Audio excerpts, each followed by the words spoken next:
સંતના ચરણ સ્પર્શ કરી લીધા. એમ કહેવાય તો ના નહીં કે મુક્તાનંદ સ્વામી સુરતનું ભાગ્ય પરિવર્તન કરવા માટે પધાર્યા હતા.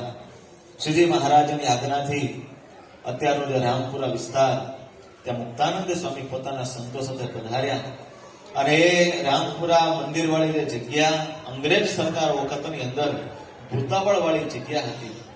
અંગ્રેજ સરકારે એવું જાહેર કરેલું કે આ જગ્યા કોઈ જો ભૂત કાઢી દે ને તો એને અમારે આપી દેવી છે. અને સદગુરુ મુક્તાનંદ સ્વામીએ એ બીડું ઝડપી લીધું.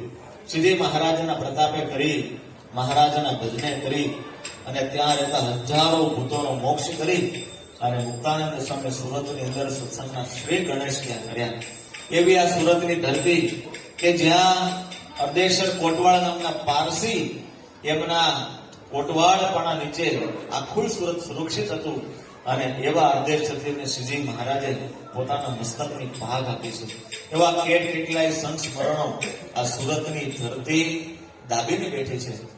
સૌથી વધારે વિકસિત શહેર ઝડપથી બેઠું થનારું શહેર એશિયામાં કોઈ હોય તો સુરત છે.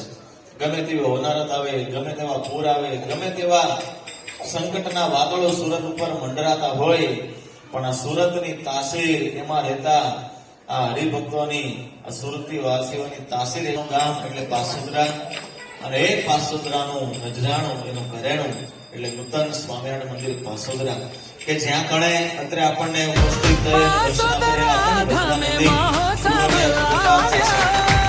એના આવનારા મૂર્તિ પ્રતિષ્ઠા મહોત્સવની અંદર સૌ